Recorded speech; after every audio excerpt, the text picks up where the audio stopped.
সুর আর ফুলের শ্রদ্ধায় শেষ বিদায় নিলেন বাঙালি সংস্কৃতির শুদ্ধ মানুষ সঞ্জিদা খাতুন।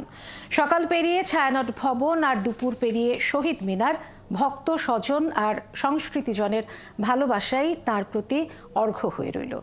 যদিও ছিল না রাষ্ট্রীয় সম্মানের কোনো আয়োজন। শ্রদ্ধা পর্ব শেষ হলেও তাকে দাফনের বিষয়ে সিদ্ধান্ত হয়নি এখনো। তার আগে মরদেহ থাকবে বাংলাদেশ মেডিকেল বিশ্ববিদ্যালয়ের হিমঘরে। রিশাদ হাসানের ক্যামেরায় আরো জানাচ্ছেন পার্থ সঞ্জয়।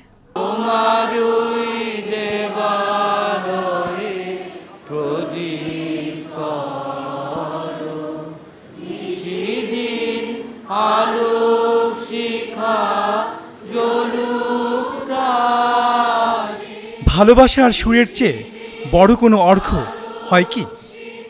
অন্তিম বিদায়ে সেই অর্ঘ্যই সঙ্গী হলো বাঙালি সংস্কৃতির শুদ্ধ মানুষ সঞ্জিদা খাতুনের। সংস্কৃতির ক্ষেত্রে সবচেয়ে উজ্জ্বল বাতিঘর নেভে গেল, কিন্তু নেভে যাওয়ার অর্থ এই নয় যে শেষ হয়ে গেল।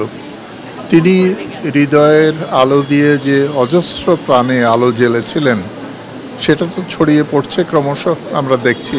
বাংলাদেশের প্রতিষ্ঠার অংশ হয়ে উনি থাকবেন হাজার বছর ধরে। সঞ্জিদা আপা এবং সেই সঙ্গে আমাদের প্রিয় ওয়াহিদুল হক সাহেব এবং সেই সঙ্গে আরও অনেকে এই বাঙালির সংস্কৃতির যে পরিচয়টা কি হবে সেইটি তারা সাধনা করে গেছেন এবং মানুষের মধ্যে ছড়িয়ে দেবার চেষ্টা করেছে। She is a pioneer of the Bengali culture, not just in Bangladesh but for the whole Bengali community, and she is well respected and well renowned in India also. তার দেখানো পথটা ধরে যদি আমাদের প্রচেষ্টাটা থাকে একজন বাঙালি, সম্পূর্ণ রূপে একজন বাঙালি তৈরি হওয়ার, নানাভাবে তার কাছে ঋণী। দেশ চেতনা, প্রেম, সঙ্গীত, সাহিত্য, সংস্কৃতি, ভাষা, সকল ক্ষেত্রেই তিনি ছিলেন শিক্ষক। ছায়ানট তো একটা প্রাতিষ্ঠানিক, তার একটা রূপ আছে, কিন্তু এর অন্তরাত্মাটা ছিলেন সঞ্জিদা খাতুন। এত ভালোবাসা, এত ঊর্ধ্বে ভাষা, মুক্তি আয়োজন, তবু কোথাও খেদ জাগে। কোথায় রাষ্ট্রীয় সম্মান? কেউ কি ঢাকাতে পেরেছে? রাষ্ট্র যারা আজকে নিয়ন্ত্রণ করেন তারা কি ঢাকাতে পেরেছেন? পারেননি। এই যে মানুষের ঢল এখানে, এবং আমি বিশ্বাস করি ঢাকা বিশ্ববিদ্যালয়ে গেলেও আপনি পাবেন, শহীদ মিনারও পাবেন।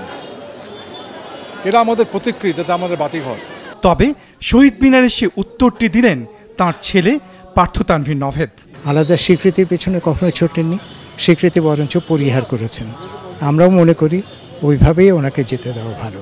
কারো স্বীকৃতির আলাদা করে প্রয়োজন নেই। তো উনি কী করেছেন, উনি কিছু করতে পেরেছেন কিনা, এটা যদি মানুষ মনে করতে পারে সেটাই একটা স্বীকৃতি।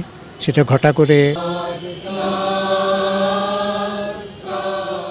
সুরে সুরে ভাসল স্মৃতির মিনার, তবু বেদনার অপার ভার একটু ঘুচল না।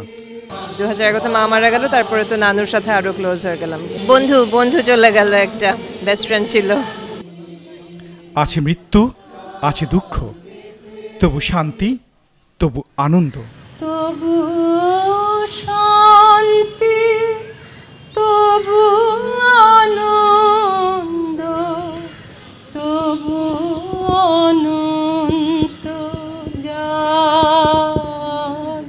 পার্থ সঞ্জয়, 71, ঢাকা।